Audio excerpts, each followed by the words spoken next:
very pretty. Michelle is pretty as ever. Okay, your wife is unconscious? She is unconscious. She's underwater. Okay, did you get her out of the water? I can't. I let the water out. She's not in progress. She's under the water? She is out of the water now. The woman was in the ambulance. She lunged forward and she bit me on my upper left bicep. A bad bite. You could count every single tooth mark. I knew right away that he had done that. My mother had told me, if anything happens to her, make sure it wasn't my father. When a grieving daughter contacts authorities to investigate the sudden and puzzling death of her mother, authorities pay little attention to her pleas. Dismissed as just another tragic but routine case, the investigation stalls, until a chilling web of lies begins to unravel. At the heart of this outlandish mystery lies an unlikely clue, a haunting drawing by a 6-year-old child that would unlock secrets darker than anyone could have imagined. What did you see when you walked into the bathroom? It looks just like water. Just like Just water? different color. Okay. April 11th, 2007, a Tuesday, 6-year-old Ada and her father, Martin McNeill, arrive home from school. While Ada happily scampers around the house, her father asks her to go and see if her mother, Michelle, is all right. Ada dashes into her mother's bedroom, calling out for her, but there's no response. As she looks around the room, she sees a sight that would forever haunt her. Her mother, 50-year-old Michele Somers, lies motionless in the bathtub. Unable to comprehend her mother's disturbing state, panic and desperation take hold as Ada screams for her father to help. Martin bursts into the bedroom upon hearing his child's desperate cries, only to find Michelle slumped over in the bathtub and Ada crying uncontrollably. To shield Ada from further distress, he instructs her to seek help from the neighbors. Once Ada leaves, Martin immediately dials emergency services while desperately administering CPR to his wife. Pleasantville Police Department, ask for medical I need an ambulance. I'm like, I Mill Creek. Okay, what's the problem, sir? Free medical. Sir, what's wrong? I'm falling in the bathtub. Who's in the bathtub? Who's in the bathtub? My wife. Okay, is she conscious? She's not. She's not. I'm a physician. Okay, sir, I need you to calm. Sir, I can't understand you, okay? Can you calm down just a little bit? Okay, your wife is unconscious? She is unconscious. She's underwater. Okay, did you get her out of the water? I can't. I couldn't let the water out. She's not in progress. She's under the water? She's out of the water now. The woman was in the ambulance. Okay, is she breathing at all? She's not. Okay, sir, the ambulance has been paged. They're on their way, okay? Do not hang up. What? Sir? The operator is left clueless as the line goes suddenly dead. Frantic to trace the address, the operator reaches out to a colleague for help. Police Department. Hey, it's County. How are you? Hi, very good. Good. Hey, we got a distress caller from 305 Mill Creek. Yes? I don't know if you guys have an address like that or not. Yeah, we do. I know that area. 305 what? He just said it was, all we could get was 305 Mill Creek. I said he sounded really stressed out. I don't know what it was. It may have been medical, I think. It sounded more like medical. He mentioned something about his wife. Was it 305, did he give west or south? He didn't. And we tried to get that out of him, and then he disconnected, and nothing came up on our caller ID. Yeah, I know it's a gated community we have, so I know. Okay. I wonder, could it have been 3005 Mill Creek, I wonder? It could have been. It sounded like he said 30, because he said 30, I cut the 305 at it was 3005 North Mill Creek. Okay. 3005 North? Yeah. Do you have a callback number by chance? You know, we didn't. Okay. Let's call our screen. No name or nothing? No. Okay. All right, thanks. Goodbye. Bye-bye. When the operator calls Martin back, she realizes that the situation has spiraled into something far more dire. Oh. Why would an adult female be so... Sir, this is 911. Can I help you? I need help. Okay, sir, they're on their way. Is your wife breathing? She is not. I am a physician. I got CPR in progress. You're doing CPR. Do you know? No, Sir, how old is your wife? My wife is 60 years old. She just had surgery here a couple of days or a week ago. What kind of surgery did she have? She had a facelift. She had a facelift? Yes. Okay, do you know how to do CPR? I'm doing it. Okay, do not hit... Despite the line going dead again, help is on the way. On the other end, Martin's neighbors, Christy and Doug Daniels, rush back with Ada to help him. As the medical staff continues to revive Michele, Martin reaches out to his older daughter, Alexis, and informs her of the tragic accident. He said, "Your mom, she's in the tub. She's not breathing. I've called an ambulance." And then he hung up. But before Alexis could fly home, Michele is pronounced dead, moments after her transfer to the hospital. The autopsy and police reports provide conclusive evidence that Michele's passing was a result of a heart attack. But when Alexis arrives, she struggles to accept the cause behind her mother's passing. Her apprehension stemmed from a haunting request her mother had made during their last meeting, a plea tied to a dark, long-buried secret that had stretched far into the past. But who is Michele? According to her sister, she is the best kind of sister anyone could ever wish for. She entered different pageants. She won Homecoming Queen, and she did modeling.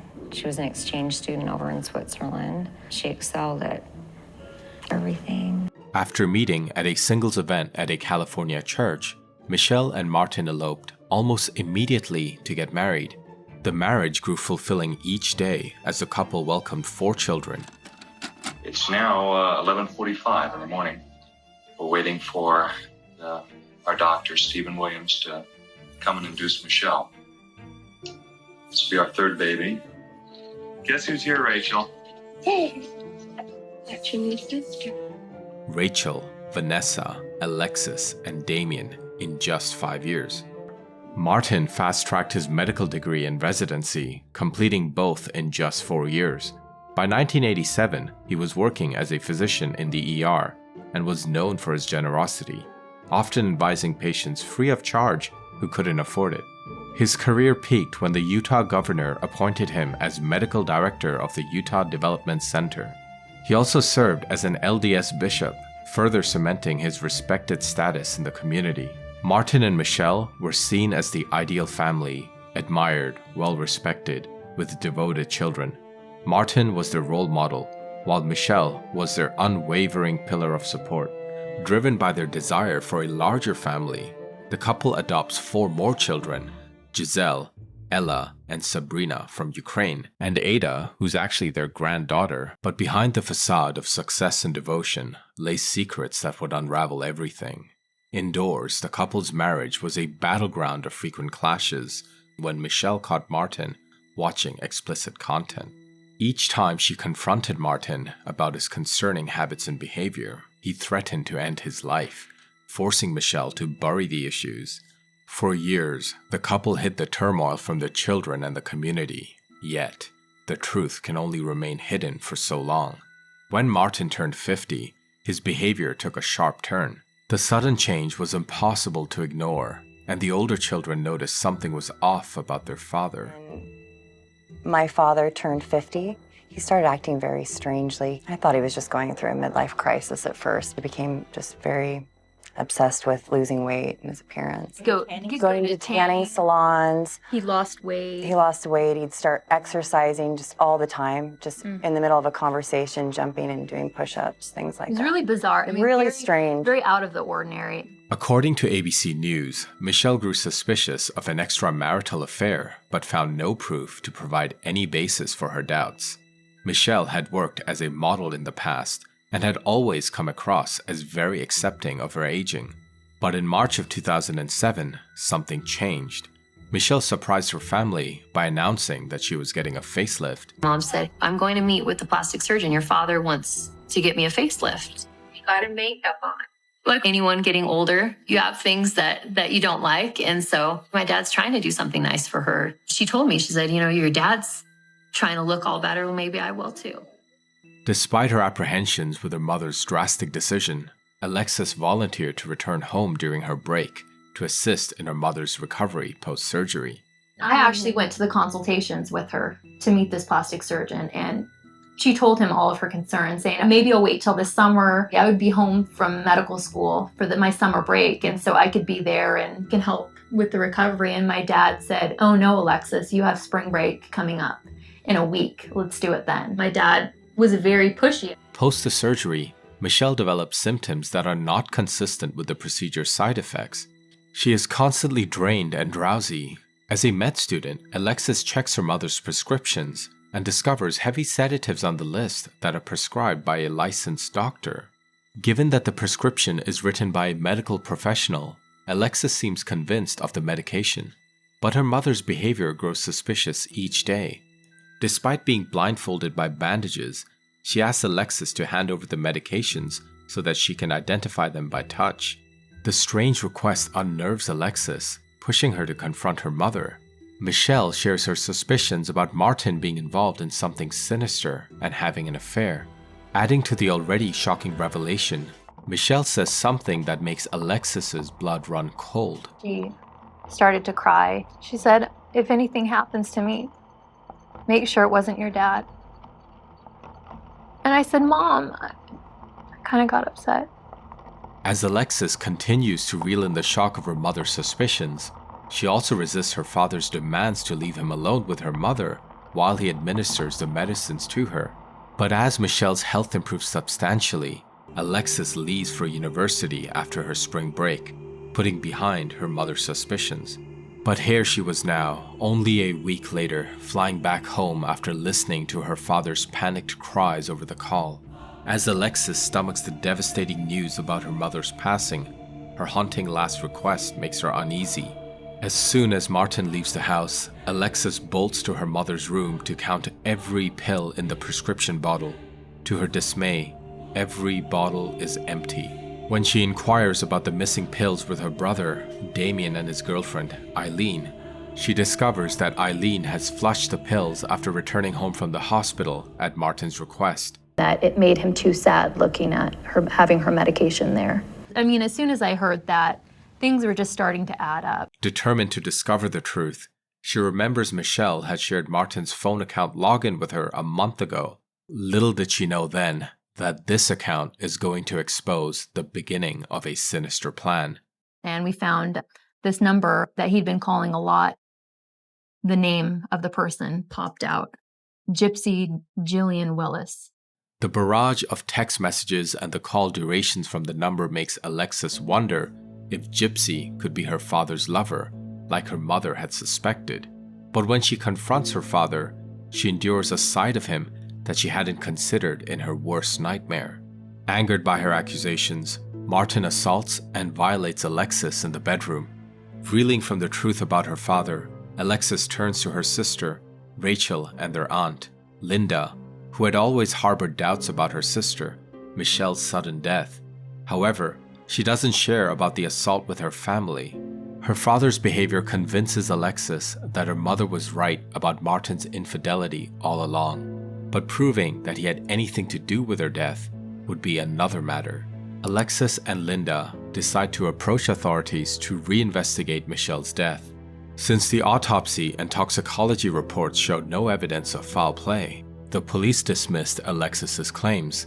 Meanwhile, Martin's behavior grows more suspicious as he rushes to organize the funeral and bans all of Michelle's family from attending it. At the funeral, Martin talked mainly about himself and not so much Michelle. Alexis and Rachel were appalled. Lord, I thought I was your boy. Lord, I thought I was doing a good job. Lord, are you there? As the hours passed last night, the answer came to me. I've had such a good life. After the funeral services, Martin introduces Gypsy to the family and announces that she will be the new babysitter for the younger children. Alexis has already confronted her father, but now a cold realization hits her. Gypsy is not going to just be the babysitter, and in that moment, everything changes for the family. Gypsy was there at the funeral. She was there. He was text messaging her actually at the funeral. While the family was only getting to know about Gypsy now, Martin knew about her intimately. Both had met online, sparking an affair. Even though Gypsy was aware of Martin's marriage, she saw their relationship as a convenient arrangement for both. But now, Gypsy had moved into Martin's house, hinting that this relationship had grown to become more serious. The family soon discovers that Gypsy was hiding disturbing secrets about her personal life. I would consider Gypsy to be a deceptive, malevolent, malicious, calculating person. She will rationalize it to herself to the point where she will get that, and it doesn't matter who stands in her way. Lunged forward and she bit me on my upper left bicep. A bad bite. You could count every single tooth mark. She doesn't care who gets hurt. She doesn't care what circumstances are ruined. The happy couple continues to proceed with their plans. Just 3 months after Gypsy moves in, Martin proposes marriage and plans to send the 4 younger children to California for adoption. Devastated by her father's decision, Alexis meticulously starts documenting his alarming behavior since her mother's death and files a detailed report with the police. In it, she recounts her mother's post-surgery fears, accusing Martin of tampering with her medication, and shares his sinister plans of giving her siblings away for adoption. This time, Alexis's claims gain traction when she alleges her father assaulted her during a confrontation about her relationship with Gypsy. The Utah County authorities hand the case over to a specialized investigative team. As investigators finally turn their attention to Michele's case, they don't know yet that Martin and Gypsy are quietly weaving a scheme that is far more twisted. During the summer break, Martin sends one of his adopted daughters, Giselle, to Ukraine, under the guise of reconnecting with her biological family. While he frames it as a short trip to explore her roots, 11 months pass and he makes no effort to bring her back home. When Alexis and Linda grow suspicious of Giselle's prolonged absence, Linda sends her daughter Jill to Ukraine. Jill discovers Giselle living in a squalor, still clinging to the hope that Martin will rescue her. When Jill finally brings Giselle back to the United States, authorities stop them at the airport and make a shocking accusation. They inform Jill that a Giselle McNeill with the same security number already exists. Martin had taken his own daughter, Giselle's social security number, and used it to create a new identity for Gypsy. He gave his girlfriend Giselle's name as well. They went to court and legally changed her birth date by 20 years. Gypsy Willis took on the identity of Giselle McNeill and claimed to be Martin McNeill's wife. Investigators also found out the marriage date listed on the form was April 14, 2007, the same day as Michele McNeill's funeral. This discovery shifts the investigation's focus squarely onto Martin. The situation takes a grim turn when the family reveals a litany of his criminal records. I found that the transcript used for Martin McNeill to get into medical school was totally falsified. Instead of taking his transcript and altering it, he got somebody else's. The transcript was completely fake. His entire career is based on falsified transcripts from different colleges. However, investigators had only scratched the surface when it came to Martin's history. In his 20s, he was convicted of check kiting, a scheme involving fraudulent purchases with unauthorized funds. For this, he served 180 days in prison. Following his release, Martin was placed on felony parole for 3 years. Martin went on to violate this parole by enrolling in medical school and mocking the law yet again. Further investigation also revealed that Martin had a short stint in the army where his erratic behavior led to a mental health diagnosis and early discharge. He went on to exploit this diagnosis, collecting government benefits for 30 years, all while pretending to be both a doctor and a lawyer with legitimate credentials. The investigating team is convinced that Martin is a master manipulator. This flood of shocking details leaves Alexis and her siblings stunned, each revelation justifying their mother's suspicions. Martin and Gypsy are handed 4-year prison sentences for forgery and fraud in the case of Giselle's identity theft. Once Martin McNeill was sentenced, Damien, the only boy in the family, did not want anything to have to do with his sisters, and he took his own life in January 2010. He was studying law at NYU at the time. Meanwhile, authorities and Alexis join hands to find evidence against Martin in Michele's case. The investigation kicks off with the youngest witness of the case, Ada. What did you see when you walked into the bathroom? It looks just like water. Just like water? Different color. Okay. And so you went into the bathroom and She had her clothes on, a shirt, and I remember the shirt I think was blue and the pants I think was blue. And I think the jacket was blue too. Oh, okay. Was she all the way in the bathtub or just part way in the bathtub? All the way. She was all the way in the bathtub. To further explain what she had witnessed, Ada draws a picture showing Michele lying on her back in the bathtub with her eyes wide open and head above the water as the faucet poured onto her face. Ada insists that the water was red, a detail even the neighbors who had ran to assist Martin on that grim day are able to verify. However, Martin's version of how he found Michele differs vastly from his daughter. He claims Michele was bent over, face down in the bathtub, suggesting she slipped while trying to get in.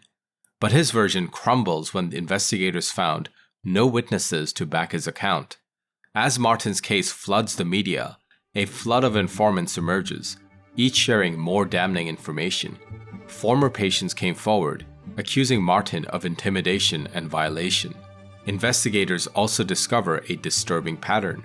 Martin would abruptly leave hospitals or clinics when his control over patients slipped, only to restart the cycle somewhere else. Alexis confirms this detail by citing frequent school changes tied to her father's job hopping.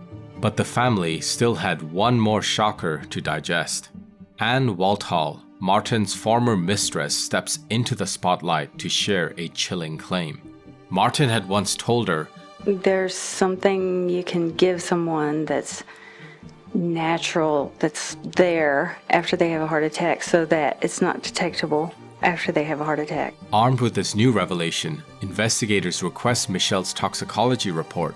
While the prescribed medicines appear within recommended limits, the combination raised red flags. The cocktail of these prescriptions was lethal enough to cause dire consequences. When investigators speak with Dr. Thompson, the plastic surgeon who performed Michele's facelift, he reveals a concerning detail. He has prescribed more medications solely on Martin's insistence. As a fellow physician, Dr. Thompson has presumed that Martin would administer the medicines responsibly. But could she have accidentally mixed up her medication and overdosed? With her eyes bandaged post-surgery, this was a possibility. Furthermore, given that some of the medicines were supposed to alleviate stress, was it possible that she continued to take them after recovery? The investigators seek the opinion of a forensic toxicologist. Michele had taken 4 different central nervous system depressants: oxycodone, diazepam, promethazine, and zolpidem, commonly known as Ambien. According to the toxicologist, Ambien has a very short half-life, meaning it leaves the body quickly. It's intended for nighttime use, yet many hours had passed since she had supposedly taken it, and it was still present in high concentrations in her system. This didn't add up. She said, "Lexi, I don't know why, but your dad kept giving me medication. He kept giving me things, telling me to swallow." And she said, "I even started to throw up." Given the heavy medications, Michele would have been highly impaired, leaving her in a state where she could have been easily manipulated. The medical examiner wasn't aware that when paramedics performed CPR on Michele, she had expelled several cups of water, and the last bit was pink, frothy foam, which would be indicative of drowning. If Martin had performed CPR, there shouldn't have been any water in Michele. He's a doctor. He should know how to perform CPR correctly. So the question is, did Martin perform CPR at all? Investigators wondered if Martin may have threatened or coerced the previous doctor into submitting a falsified report, forcing them to label Michele's death as natural. Armed with all these new findings, the investigating team formally requested Michele's case of death to be changed to undetermined. Following this, the investigating team swiftly initiates interviews with inmates who were housed with Martin while he served time for Giselle's case. The primary goal is to build compelling evidence to build a solid case against him. One inmate reveals that Martin told him that his marriage had been dying and talked to him about the facelift surgery, and that the cops had nothing to prove. The inmate claimed that Martin also said, "The bitch drowned." The calls Martin made upon finding Michele in the bathtub were scrutinized, and his behavior was also quite telling. His tone was laced with fake anger, while his responses sounded fake and evasive. He repeatedly hung up, raising suspicion that he was intentionally delaying help that could have saved Michelle's life. Amongst the swirl of theories and possibilities, one burning question remained unanswered. Soon, the investigators stumbled upon the answer within the letters exchanged between Martin and Gypsy during their respective prison time. They discovered that Martin was obsessively and desperately in love with Gypsy. It became evident that the only way he sought to be with her was to eliminate his wife and children from the equation. Martin McNeill was released from jail on July 6, 2012, after serving time for fraud and forgery charges in Giselle's case. However, his freedom was short-lived. With the mounting evidence against him in Michelle's case, investigators secure an arrest warrant against him for Michelle's murder. Just 7 weeks after his release, Martin was back in custody. The trial against Martin McNeill began on October 17, 2013. It marked a first time for the court where prosecutors used a bathtub as a courtroom prop to corroborate witness testimonies, a first in trial history. After 11 hours of deliberation, the jury delivered a guilty verdict on September 9, 2014, convincing Martin of Michelle's murder. He was sentenced to 15 years to life in prison. In a separate trial, he was also charged with assaulting Alexis. In the face of where his crooked ways had brought him, Martin McNeill perhaps realized that this was one fraud he couldn't get out of and decided to end his life on April 9, 2017. Alexis successfully completed medical school and achieved her dream of becoming a doctor. In addition, she adopted 3 of her sisters and had 3 children of her own with her husband. She now uses Michelle's maiden name and is known as Dr. Somers.